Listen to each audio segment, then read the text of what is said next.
Yo, what's up everyone? We're back again for another video.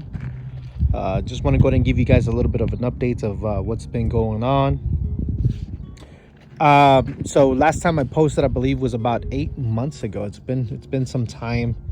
It's been an interesting few months of ownership experience with this Jeep. If you guys remember last time, I had just had it for about 2 months, and everything was going great. I would say about a month after I uploaded that video, I was driving back with the family from a shopping trip, and all of a sudden my Jeep died on me. I had to pull over on the side of the freeway, had the family inside. I thought it was just the battery, something easy, but the car wouldn't turn over. So, of course, we called the tow truck, try to send it over to our Jeep dealership, and they're telling me that it could be the recall that's affecting the Jeep Wranglers of this generation with the diesel engine. And so, long story short, it was just a mess. It was just a mess. What ended up happening, it was that the fuel injection recall, the pump, the CP4, I believe is what they call it, it failed on me. So it grenaded everything from the fuel injection pump all the way down to the fuel tank. Sent metal shards throughout the entire lines and all through the fuel tank. So when that happened, the dealership wasn't too sure if it would be covered because it affected several other parts. Fortunately for me, though, they did cover it, so I didn't have to pay their estimated quote, which was about $10,000 for the repair, which was obviously ridiculous. So I lucked out. I didn't have to pay any of that. But long story short, I just want to go ahead and give you guys an update as to what's going on. That happened, I would say, about gosh, I've had this for about 10 months now. So that happened about 6 months ago, I want to say. About 6 months ago that happened. Obviously a horrible experience. The Jeep was down for about 2 weeks. They gave me a loaner. It was more frustrating than anything else.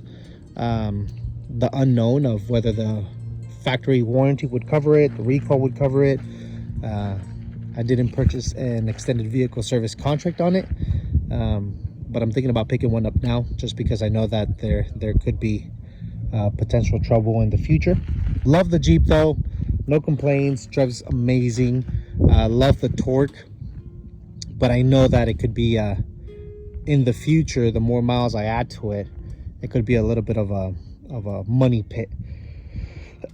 I bought it with 36,000 miles. Now it has 53,000, and so far that's the only issue that I ran into.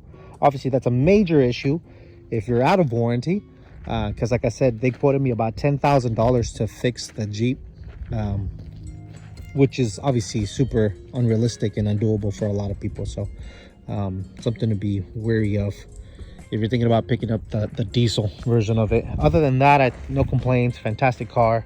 I love it. I drive it every single day. It's my daily driver. I just switched jobs. So where before I was driving about 30 miles per day, both ways, obviously going and coming back.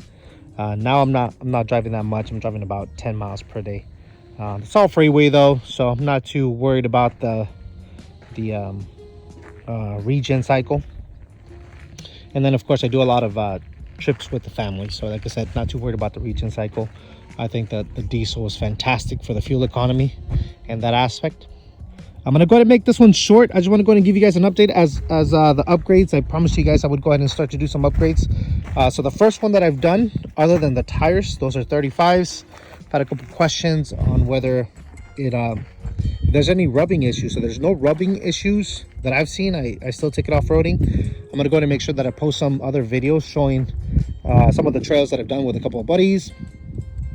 And like I said, yeah, so far there's been no rubbing. I don't do any heavy rock crawling, just more trails, medium difficulty trails based off of Onyx Off-Road. Zero issues, zero complaints. Although this is, I believe it's a 12 and a half.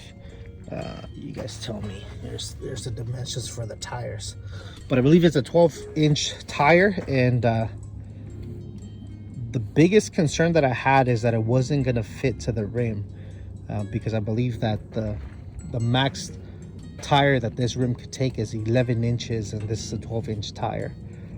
So that was a little bit of a concern for off-roading. I didn't want to deflate it too much, or maybe, you know, my biggest concern was that it would go ahead and pop off the it would pop off the rim. Obviously, you know, knock on wood, that hasn't happened. I'm not gonna really push my luck. I plan to get some new wheels here pretty soon. I'm thinking of the what's the name of those wheels? The TerraFlex. Those are some nice wheels.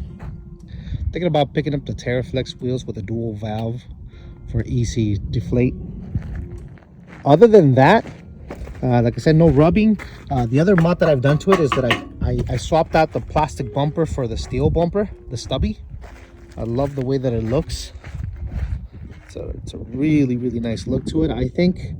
I'm missing a couple of things that I plan to do here pretty soon. I want to go ahead and change the fenders, and then also replace the headlamps, because they're still the halogens and I want the LEDs. This one I bought it off of Facebook Marketplace.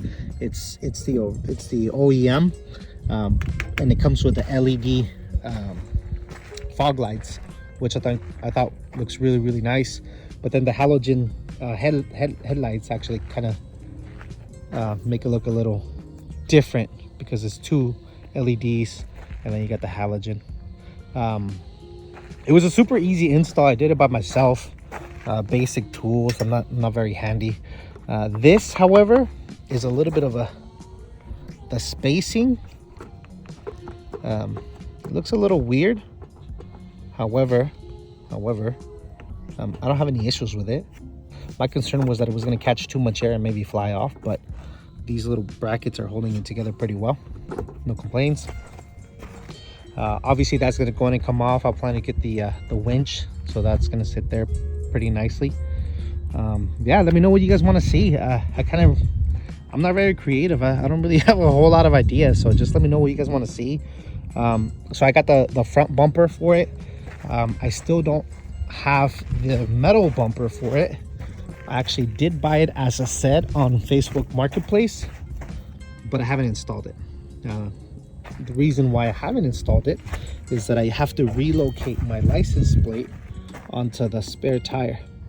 The spare tire is still a 33-inch. I didn't replace it for the 35s. I personally, obviously, I do rotate the tires the way that you're supposed to, but I don't really.